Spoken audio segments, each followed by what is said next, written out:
Right, good morning. Morning, Graham. Morning, Gene. This is Graham from Isuzu UK. Graham's my area manager and has come down to see me today to just go over a few things about the car tax.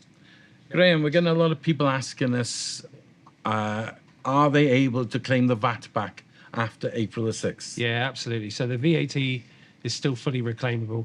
If you're a VAT registered business, there's no restrictions on VAT being reclaimed at all.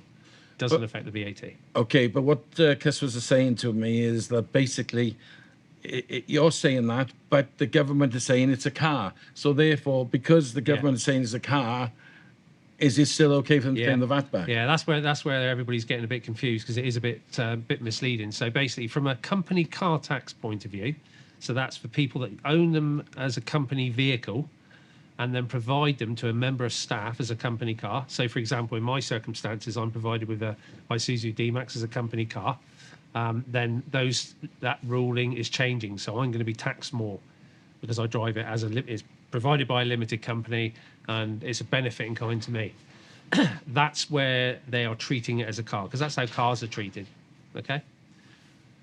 Also, so basically for farmers, the only difference is going to be for them is that they're not going to be able to claim the 100% tax relief. That's right. Yeah, that's where the changes are. So at the moment, the pickup's 100% tax deductible, and that's changing to 6% per annum write down, which is obviously a lot lower than what it is currently, and that will affect some farmers on write down. Okay. Yeah. The other question, we had a customers here the other day, and they asked, right, what is happening with the actual car tax, road fund license tax? Yeah. Is that increasing? No, it's not. It's staying exactly the same as it is now. It's still going to be classed as a commercial vehicle. It will go up, but by a nominal fee like it does £10-20 per annum. But it is not being changed as has been reported on some of the news outlets. That's not happening. Yeah, because some of the news out there says that basically Ford, Toyota are going to increase by £3,000-4,000. That's not true. We're not affected by that at all. We're not affected by that. So the road tax stays. If you're driving a D-Max at the moment, you're not going to all of a sudden be faced with a massive vehicle excise duty charge. And if you're buying a new truck, then you're still paying commercial vehicle rates. Right. You're not going to have several £1,000s in year one, etc. So basically, for the farmers, there's no real change apart from the 100% tax relief. That's correct. So yes, they're only going to be able to write you back 6% rather than 100%. Yeah. They're able to claim the VAT back. That's right. The road fund license is not increasing. No.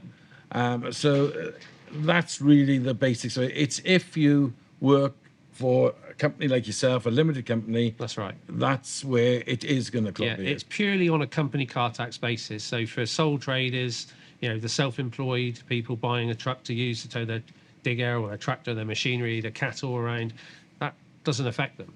So if we go off a V-Cross, for argument's sake? Yeah, well, broadly speaking, and again, it depends on what tax brand you're in. If you're a 40% rate payer, but let's say someone's paying a couple £100 a month at the moment on company car tax, that's likely to go up towards £1,000 plus just for the car. And then obviously you've got, if you're provided with fuel cards and things like that, that's going to have an impact on that as well. So it's a big change. However, for people that have got vehicles and are purchasing a vehicle before the 5th of April, so physically placed an order before the 5th of April, that they will stay on the current benefit in kind scheme until 2029.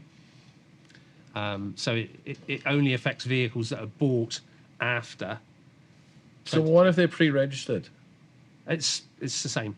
It's the same. The regulations on company car tax. So if an employer bought their sales rep a 2-year-old pickup, it's still classed as a pickup, and they'll class that as a car from a company car tax point of view. So pre-registered, it doesn't make any difference. So it wouldn't pay me to pre-register any new models before I ain't No, because it's not about, at the moment, it's not really about the registration at the moment. It is to do with, having a vehicle on order before the 5th of April. That vehicle could be delivered in, June, July, August, September. That's the point where you would register it and the driver would start driving it. But because the order was placed before the 5th of April, then from a company car tax, they'll stay under the current scheme until 2029. And that's why we're seeing a bit of a rush of companies and businesses who need vehicles like this for their employees come in and placing orders on vehicles before that date so that they can carry on certainly till 2029 under the current tax regime.